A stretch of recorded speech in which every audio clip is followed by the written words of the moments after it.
Bonjour à toutes et à tous et bienvenue dans C'est la passion qui compte, le podcast qui dépoussière l'image de la profession comptable. Dans ces épisodes, vous verrez la multitude de profils qui composent notre profession. Des parcours variés qui ont choisi de vivre le métier comme ils le voulaient. Nous parlerons dans ces échanges de parité, de diversité et d'inclusion, car tous ces profils participent à la richesse de l'expertise comptable. Ici, c'est la passion qui compte. Bonjour Akan. Bonjour. Et bonjour Elias. Bonjour. Merci d'avoir accepté notre invitation. On est très contents de vous recevoir tous les deux. Eh bien, est-ce que vous pouvez commencer pour vous présenter? Akan, je te laisse l'honneur. Oui, bien sûr. Je m'appelle Akan, j'ai 25 ans, bientôt 26. Je suis passé par le DCG tout d'abord, en initial. J'ai ensuite fait le DSCG en alternance et j'ai commencé par de l'entreprise. Et pendant que j'étais en entreprise, au début, j'étais pas forcément parti au début pour faire expert comptable, mais derrière, je me suis dit qu'avec le DSCG, avec les perspectives du métier, je me suis renseigné dessus. J'ai trouvé ça ultra intéressant et du coup, j'ai décidé de partir en cabinet et de suivre le DEC. Ok, parfait. Voilà. Merci. Elias, de ton côté? Alors, moi, je m'appelle Elias, donc j'ai 34 ans, je suis expert comptable. Donc, j'ai créé mon cabinet en 2019. Et mon parcours au sein de la filière expertise, c'est que j'ai commencé avec la fac d'économie-gestion, donc 3 ans, et surtout la 3e année en alternance. Ensuite, je suis allé jusqu'au master, donc le master CCA, comptabilité, contrôle, audit, et ensuite, bien sûr, le stage. Et voilà, un parcours assez, on va dire, classique, mais je suis allé jusqu'au diplôme d'expertise comptable. Ok, parfait. Et alors, qu'est-ce qui vous a donné envie de vous diriger là-dessus ? Alors en fait, moi j'avais fait un bac économie et social, en fait, un bac ES. Alors, je savais vraiment pas quoi faire en fait à l'issue de ça, donc je me suis dirigé vers la fac parce que c'est ce qui offre le plus de possibilités. Après, on se coupe aucune voie, et donc j'ai choisi l'économie et c'est on va dire un parcours qui s'est fait vraiment petit à petit. Il y a les points marquants, ça a été essentiellement l'alternance en 3e année. Donc là, j'ai intégré la filière sélectif finance comptabilité. Et à partir de l'alternance, petit à petit, ça s'est fait. Disons qu'il n'y a pas eu un événement marquant. Au départ, en fait, j'avais plutôt envie je savais pas trop quoi faire. Donc j'avais pas forcément un goût hyper prononcé pour la comptabilité. C'était dur au début, surtout qu'en alternance, il y avait énormément d'étudiants qui venaient des filières BTS et DUT, donc qui étaient beaucoup mieux formés que moi en comptabilité, qui avaient un parcours un peu généraliste. Donc c'était pas évident. Et donc en fait, ce qui m'a donné envie, c'était vraiment les professeurs. On avait vraiment de beaux exemples d'experts comptables qui nous ont donné envie. Et ça s'est fait en fait comme ça. Et tu parles des profs justement, je vais rester là-dessus parce que tu m'avais dit aussi au téléphone qu'il y avait un prof qui avait lancé une pique. Peut-être aucun d'entre vous ne deviendra expert comptable. C'est dingue de dire ça quand même. Mais je trouve ça génial en fait, parce que c'est au final ça aussi qui a pu te motiver à y aller, quoi. Exactement. Alors ça c'était dans les 2 premières années de fac. Il y avait des profs vraiment assez charismatiques. Il y en avait un justement qui nous envoyait des piques. Et il nous avait dit ça, il nous avait dit en amphi, mais peut-être que aucun d'entre vous ne deviendra expert comptable. Et moi, ça m'avait titillé parce que je me suis dit, mais pourquoi en fait, je suis pas plus bête qu'un autre, je suis pas, on est tous capables d'arriver à ce niveau-là. Et donc moi, ça a été, c'est toujours été gravé dans ma tête parce que je me suis dit, c'est pas possible, on peut pas en rester là en fait. C'est au final la motivation pour dire, ok, il pense que je vais pas y arriver, je vais lui prouver le contraire, quoi. Ouais, exactement. Après, c'est juste une anecdote. Mais, bien sûr, mais bon, disons que c'est essentiellement les profs qui nous donnent envie parce qu'on voit, eux, leur parcours, leur façon, leur attitude, la formation était très riche en fait, donc c'est ça qui m'a donné envie. Ouais, complètement. Et Akan, de ton côté, je sais que l'école aussi, tu m'en avais parlé en préparant cet échange, c'est important pour toi? Bien sûr. Moi, pour avoir découvert la comptabilité, c'est vrai que c'est arrivé de manière assez fortuite. En fait, en seconde, j'ai pas eu, on va dire, de super notes, et j'avais une année d'avance. Sauf qu'on m'a dit, soit tu redoubles pour pouvoir aller en ES, parce que c'est ce que je voulais faire à la base, soit tu vas dans le lycée de ta ville, pour faire STG. Du coup, c'est comme ça que j'ai commencé, c'est comme ça que j'ai découvert la comptabilité. Ouais. Et franchement, avec le bac STG option comptabilité, je me suis découvert en fait une passion pour la comptabilité, pour les chiffres. Franchement, je me sens vraiment à l'aise dedans et je me suis dit, je vais en faire mon métier. Ouais. Et du coup, j'ai continué en DCG. Et ça, c'était en initial. Et ensuite, j'ai décidé de faire de l'alternance justement pour appliquer ce que j'ai appris en cours au travail. Et du coup, ça m'a permis d'apprendre énormément de choses. Ça m'a permis aussi d'apprendre d'autres choses qu'on ne nous apprend pas à l'école, comme la communication. Enfin, on nous l'apprend aussi un petit peu quand même, mais le fait d'échanger avec ses collègues, etc. La présentation. Et ouais, ça augmente aussi notre curiosité finalement naturelle à la comptabilité, à tous les éléments sur lesquels on n'a pas travaillé, on va dire, à l'école. Et voilà. Et aujourd'hui, j'ai envie de devenir expert comptable parce que déjà, d'un point de vue technique, la comptabilité, c'est ce qui me plaît vraiment. Et à côté de ça, ce qui me plaît aussi, c'est de rencontrer des clients, de pouvoir les aider, d'échanger avec eux, d'être vraiment une partie, disons, centrale de l'entreprise. Et je me reconnais complètement dans ça. Ouais, complètement. Et tu m'avais dit aussi, alors que on a le gros avantage en France d'avoir une école qui est gratuite, et c'est quand même pas rien. C'est sûr. C'est vrai qu'aujourd'hui, pour devenir expert comptable, en vrai, alors sur le papier, ça a la portée de tous. Concrètement, aujourd'hui, on a la chance en France d'avoir des écoles gratuites et de qualité. Donc clairement, il n'y a personne qui est plus avantagé que quelqu'un d'autre pour faire ce métier. C'est vraiment ouvert à tout le monde et c'est ça que je trouve beau dans notre profession, justement. Ouais, exactement. Et ça te parle aussi, j'imagine, Elias. Ouais, exactement. C'est vrai que la fac, c'est ce qui donne le plus de liberté. Moi, je sais que quand j'étais à la fac, pendant les 2 premières années, j'avais un boulot à côté. Et ça, c'est pas forcément facile quand on fait une prépa ou d'autres filières sélectives, BTS, DUT. Voilà, en fait, à la fac, on a cette possibilité-là d'avoir plus de liberté. Et effectivement, c'est des études qui sont pas forcément chères. Et en plus on peut avoir des bourses, etc. Bien sûr. Tout le système, il est mis en place pour que les élèves ils puissent réussir. Donc ça, c'est vraiment important. Ouais. Et moi, ça a été fondamental dans mon parcours. Ouais.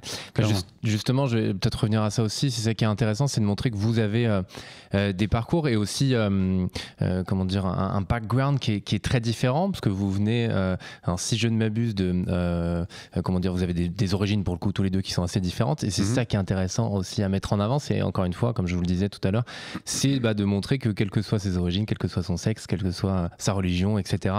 On peut arriver à ce métier-là et on se retrouve in fine tous à peu près au même endroit. Est-ce que chacun, vous pouvez nous parler un petit peu, si ça vous va, de quel quartier vous venez et comment au fur et à mesure ça s'est construit Moi, pour le coup, je suis d'origine turque. Et j'ai grandi dans un quartier de Villeneuve-la-Garenne, du coup dans le 92, qui est pas très loin de Paris. Donc du coup, j'ai grandi là-bas. Et je pense que le fait d'avoir grandi là-bas, ça m'a permis de développer des qualités qui, je pense, ne seraient pas développées si j'avais grandi ailleurs. Rien que le fait, on va dire, de se présenter, de parler aux gens de manière sympathique, c'est déjà un soft skill, disons, qu'on peut utiliser au travail.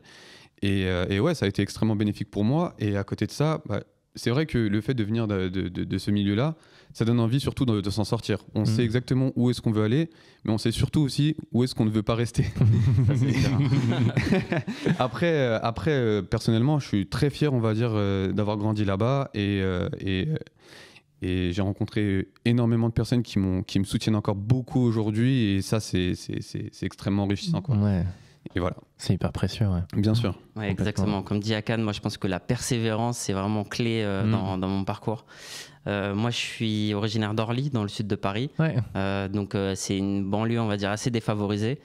C'est sûr qu'il y a plein de gens qui réussissent, mais on n'entend pas suffisamment parler d'eux. On entend plutôt les délinquants, ceux qui causent des troubles, etc. Mais en fait, il y a énormément de gens qui réussissent. Et après, c'est un milieu qui est un peu particulier parce qu'on ne bénéficie pas forcément des modèles de réussite communs. C'est-à-dire que il y a moins de professionnels libéraux, il y a moins de... on pense que certains parcours nous sont interdits, alors qu'en fait... pas du tout. Tout est possible, en fait. Il ne faut vraiment pas se mettre de barrières. C'est ça. Et malheureusement, certains jeunes que je rencontre dans mon quartier, j'ai l'impression qu'ils peuvent se mettre des barrières eux-mêmes, en fait. Mais c'est dommage parce que si on saute dans cette barrière, derrière, il n'y en a plus en fait. Tout est possible. C'est à la portée de tout le monde finalement, tout ce qu'on veut faire. Parce que malheureusement aujourd'hui, j'ai l'impression qu'un des moyens finalement de réussite dans ce genre de milieu, ce sera surtout, disons, je sais pas, la musique et le football. Mais il y a vraiment bien plus que ça. Et franchement, quand je vois certaines initiatives qui sont prises dans ma ville, je pense par exemple à des personnes qui créent des associations ou qui créent des commerces, bah, on sent qu'il y a de l'envie. Et malheureusement, dans le domaine finalement public, on parle beaucoup de, effectivement, ce que tu disais, Elias, la délinquance, etc. Mais en vrai, personnellement, pour avoir grandi, ça représente une part finalement minoritaire. Et malheureusement, bah, aujourd'hui, quand un arbre qui tombe fait plus de bruit qu'une forêt qui pousse, mais bah, nous, on est là pour faire la forêt, quoi. Ouais. C'est exactement.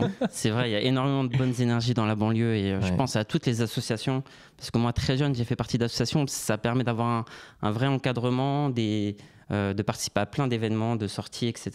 Et ça a été fondamental. Et j'ai poursuivi dans cette voie. Même quand j'étais étudiant, j'ai fait partie d'associations. Et voilà, ça, c'est des éléments où on se sent encadré, on peut aller, ça nous tire vers le haut en fait. Ouais, complètement. Et toi, pour le coup, tu as voulu installer ton cabinet là-bas ? En fait, ça s'est fait un petit peu par hasard finalement, parce que quand je me suis lancé en tant qu'entrepreneur, donc en 2018, du coup, j'avais plus de difficultés à accéder au logement, etc. parce que j'avais plus les fiches de paye qui allaient avec. En plus, j'étais revenu du Canada, donc j'étais vraiment dans un contexte un peu de bouillonnement comme ça. C'était assez difficile. Et du coup, j'étais revenu chez mes parents pendant quelques mois et il y avait ce local-là à Choisy-le-Roi. Donc j'ai choisi finalement de m'installer là-bas. Et finalement, je me suis dit c'était une façon de rendre aussi tout ce que j'avais reçu. Je me suis dit il faut faire pousser des entreprises dans ces banlieues, dans ces secteurs, pouvoir aider en fait d'autres personnes qui, comme nous, sont issues de ces milieux. Et c'était une manière de rendre aussi ce que j'avais reçu. Ouais, complètement. Mais bravo, c'est top d'avoir pu le faire pour le coup. Et alors, d'après vous, pourquoi c'est important aussi pour la profession en fait d'avoir cette, alors j'ai envie de dire, employer le terme mixité sociale, mais d'avoir vraiment effectivement des personnes qui viennent de partout. À quel point c'est important et c'est un atout. C'est clairement une richesse parce que finalement, qu'on vienne de différents milieux ou qu'on ait différentes origines ou différents sexes, âges. Ça contribue finalement à la richesse parce que chacun a son point de vue et l'objectif c'est de prendre ce qu'il y a de mieux à prendre dans chacun des points de vue pour arriver à quelque chose de génial. Et personnellement, dans notre profession, que ce soit on va dire à l'école ou au sein des cabinets, je vois énormément de diversité. Et dans tout ça, la chose la plus importante finalement c'est l'ouverture d'esprit parce que grâce à l'ouverture d'esprit, on va pouvoir parler avec les autres, apprendre, échanger et ça crée réellement une richesse en fait. Complètement. Elias, peut-être que tu veux aussi rebondir là-dessus. Ouais, exactement. Je pense que quand on privilégie la diversité, ça fait naître plus de créativité. Je pense qu'on peut apporter un point de vue différent sur les choses. On a aussi souvent en fait la chance d'avoir des cultures aussi différentes. Moi, je suis d'origine libanaise par mon père. Donc on a aussi une façon de voir la vie qui est un tout petit peu différente que d'autres personnes qui n'auraient pas forcément cette diversité, on va dire. Donc il y a ça, c'est un point de vue différent, essentiellement. Ouais, complètement. Mais c'est ce qui fait, comme vous l'avez dit, c'est ce qui fait l'enrichissement aussi complètement à la fois de la profession et des équipes et de toutes les personnes qui travaillent en tant qu'expert comptable et autour de ça. C'est ça. Et qu'est-ce qui vous plaît dans votre profession ? Parce qu'on l'a un petit peu semé par moment, mais qu'est-ce qui vous plaît dans le fait d'être expert comptable ? Alors, et dans les termes que j'ai entendus, il y a ce côté clientèle, il y a ce côté entrepreneur aussi. Enfin voilà, il y a plein de choses. Est-ce que vous pouvez nous en parler là aussi ?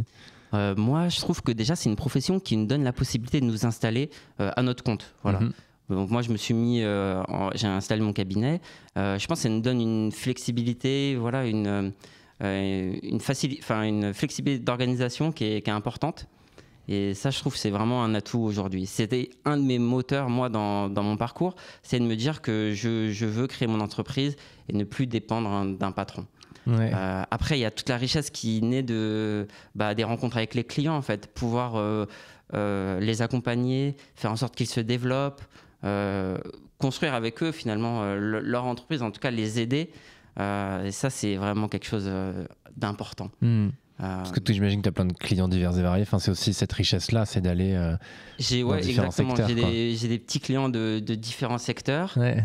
J'ai aussi des clients avec des missions plus ponctuelles sur de l'accompagnement et du conseil, dans le secteur bancaire notamment. Donc voilà, ça fait la richesse de dire qu'on peut passer d'un secteur, de secteurs très différents, très variés, et de rencontrer des problématiques qui sont complètement différentes, notamment aujourd'hui avec tout ce qui est la qualité des données dans le secteur bancaire, la réglementation. Et après, pour les clients TPE, PME, c'est essentiellement la fiscalité, protéger leur patrimoine. Il y a un point important, c'est que les entrepreneurs qui sont issus des banlieues, ils ne sont pas forcément conscients de tous les enjeux, qu'il ne suffit pas de construire un business, il faut aussi le solidifier, le protéger, construire son patrimoine, etc. Et tout ça, c'est des atouts que l'expert comptable peut proposer aux entrepreneurs. Ouais, complètement. Yakan, de ton côté? Moi, je rejoins ce que Elias disait, c'est-à-dire le fait de devenir entrepreneur, le fait d'être à son compte, parce que personnellement, j'ai grandi avec une éducation où on m'a pas souvent dit ce que j'avais à faire.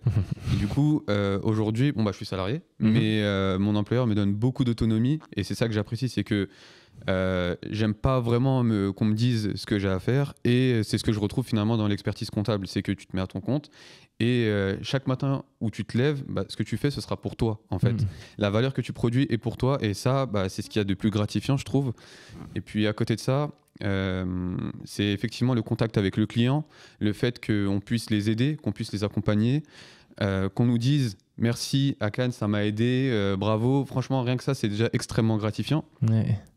Et puis à côté de ça, tout simplement, après, c'est vrai que quand je le dis à mes amis ou à mes proches que j'aime la comptabilité, ça peut paraître parfois bizarre, mais moi personnellement, oui, j'aime bien la comptabilité et je prends du plaisir à faire ce métier. Ouais, ok. Et justement, je parlais d'entrepreneuriat, mais toi, pour le coup, aussi, tu es un primo-entrepreneur, c'est pas le bon terme, mais en tout cas, tu un vas pré-entrepreneur. Exactement, ouais.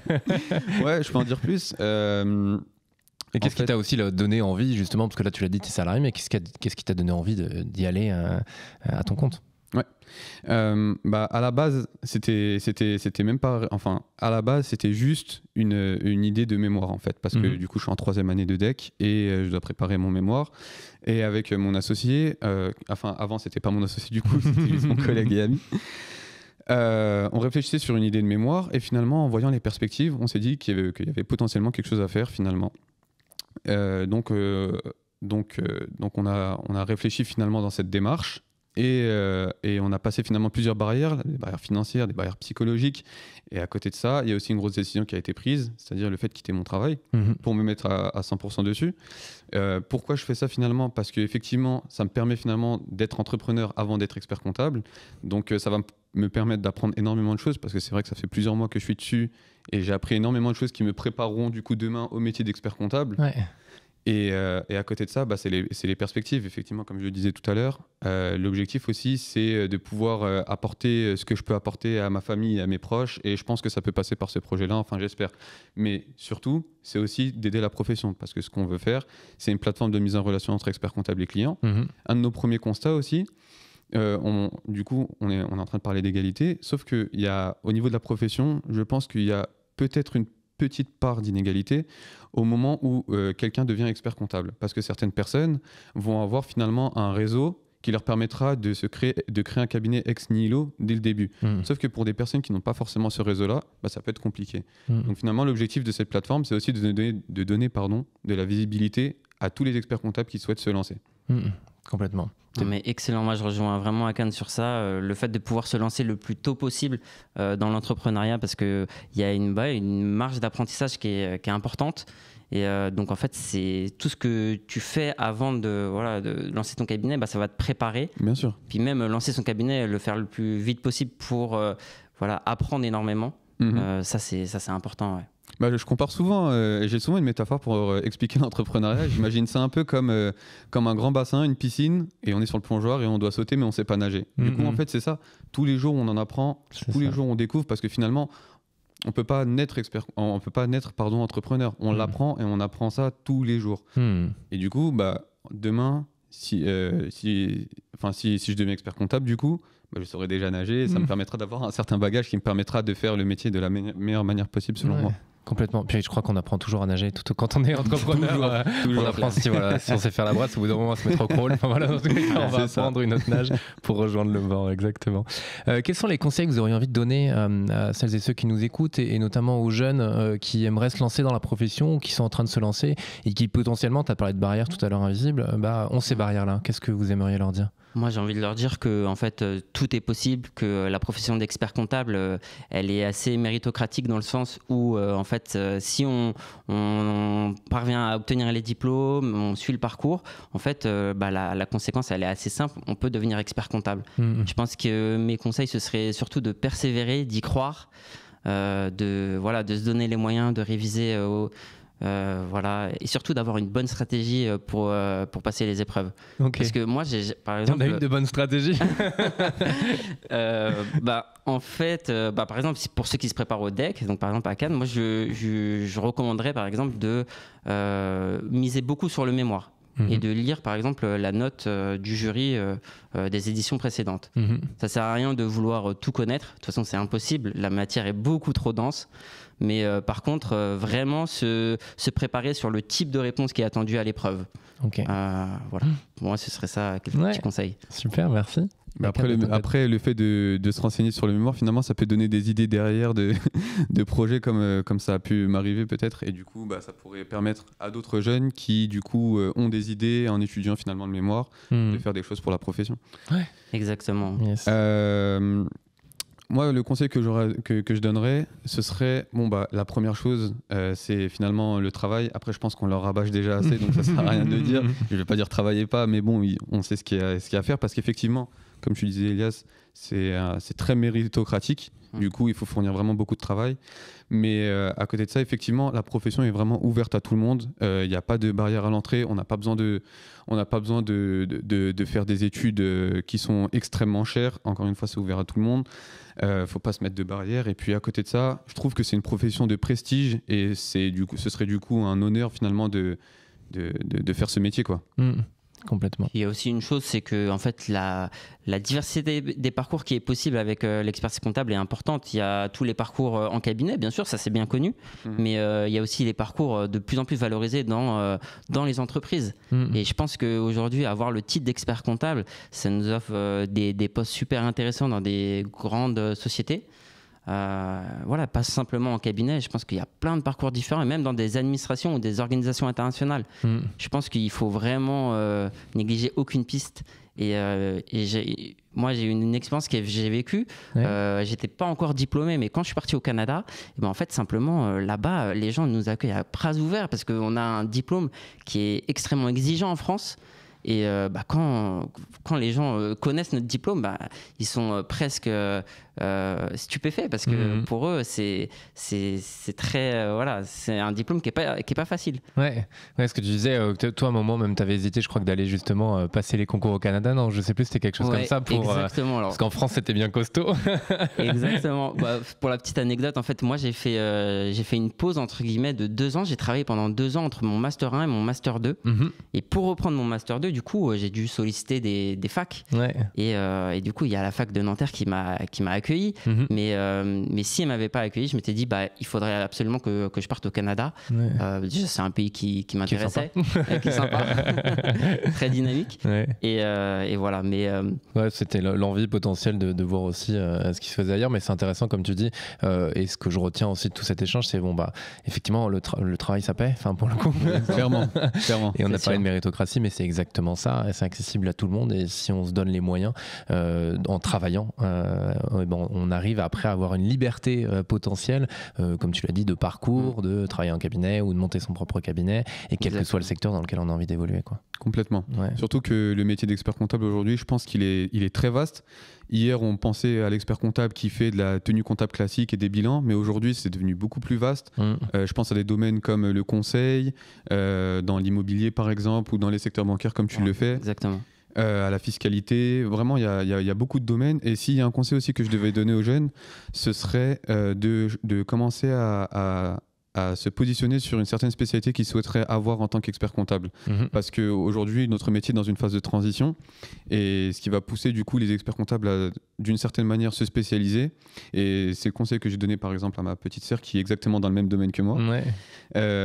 C'est après l'obtention du DSCG, potentiellement faire peut-être 1 année ou 2 années en plus pour passer un diplôme dans le secteur qu'elle souhaite, dans lequel elle souhaite se développer. Et elle, par exemple, elle aime beaucoup le droit. Alors effectivement, on a une formation dans le droit, mais si elle suit, on va dire, un master spécialisé en gestion de patrimoine, par exemple, ça lui permettrait derrière, en tant qu'expert comptable, d'accompagner sur la gestion du patrimoine des entrepreneurs et des dirigeants ou de particuliers, quoi. Ouais, d'aller vraiment se spécialiser pour après, au final, s'ouvrir des portes dans cette niche. C'est ça. On arrive tranquillement à la fin de cet échange. Est-ce que vous voulez aborder quelque chose? Je laisse la porte ouverte à la fin de l'échange sur quelque chose qu'on n'a pas abordé. Si vous avez quelque chose à ajouter, je vous invite à potentiellement le faire. Pour ma part, pour revenir un petit peu sur la diversité, vraiment, au niveau d'ouverture d'esprit, je pense que ça aussi, c'est un conseil qu'on peut donner. C'est vraiment, il faut être curieux et ouvert d'esprit parce que en rencontrant des personnes finalement de différentes origines ou différents milieux, on en apprend tellement et ça nous permet d'ouvrir des portes. Je pense par exemple à mon associé, à la personne avec qui je suis en train de faire ce projet aujourd'hui. On vient de milieux complètement différents. On a 2 origines, 2 confessions qui sont différentes. Et c'est ce qui fait aujourd'hui notre richesse et notre complémentarité. Et ça, c'est dans le cadre d'un projet. Mais derrière, dans le cadre du travail aussi, dans des cabinets, ça peut vraiment permettre d'apprendre énormément de choses. Donc vraiment, l'ouverture d'esprit, c'est, je pense, une qualité fondamentale des collaborateurs et des professionnels qui exercent ce métier. Moi, ce que j'ai envie d'ajouter, c'est croyez en vous et surtout n'ayez pas peur d'être vous-même en fait, parce que vous avez une richesse à l'intérieur de vous qui peut s'exprimer même en cabinet d'expertise comptable. C'est vrai qu'on a l'impression que la profession est très cadrée, très normée, etc. Bien sûr, c'est le cas et il y a un cap à passer là-dessus. Mais par contre, n'ayez pas peur de dire moi, je veux faire les choses de telle façon. Moi, je veux créer mon cabinet à mon image. Je veux que mes valeurs s'incarnent dans le cabinet, dans ma relation avec mes collaborateurs, dans la relation avec mes clients. Moi, par exemple, je sais que j'ai envie d'avoir des clients qui sont en phase avec moi sur le métier, c'est-à-dire qu'on ne soit pas dans une relation conflictuelle, etc. Donc, autant que faire se peut, en fait, essayez d'être vous-même et n'essayez pas de copier en fait un modèle qui serait en vogue sur les réseaux. Soyez vous-même, ne soyez pas trop influencé en fait. Je rejoins ce que tu dis, c'est vrai. Pour la petite anecdote, par exemple, moi j'avais, on va dire, une certaine manière de... C'est vraiment une petite anecdote, mais j'avais une certaine, on va dire, manière de parler. Et le fait que j'arrive dans ma première expérience professionnelle, finalement, je voyais des gens qui avaient un langage finalement, on va dire, courant et soutenu, chose qu'au tout début, je n'avais pas forcément. Du coup, j'étais beaucoup en mode, on va pas beaucoup parler pour éviter de dire des bêtises, on va surtout écouter. Mais au final, tout ça, c'était pourquoi? C'est parce que finalement, peut-être que j'avais un petit peu peur finalement d'être moi-même. Mais finalement, tout le monde sait, on va dire, tout le monde connaît mes origines et d'où je viens. Et en fait, pour ma part, j'ai jamais finalement ressenti de discrimination ou de jugement par rapport à ça. Donc, il n'y a vraiment aucune raison de se mettre des barrières et d'éviter d'être soi-même, en fait. Finalement, c'est en étant soi-même qu'on pourra se développer, parce qu'en copiant quelqu'un d'autre, on est juste limité à ce que l'autre personne a fait finalement. Exactement. Parfait, on finira là-dessus, c'est beau. Merci beaucoup Akan, merci à toi, beaucoup Elias, et à très vite. Théo.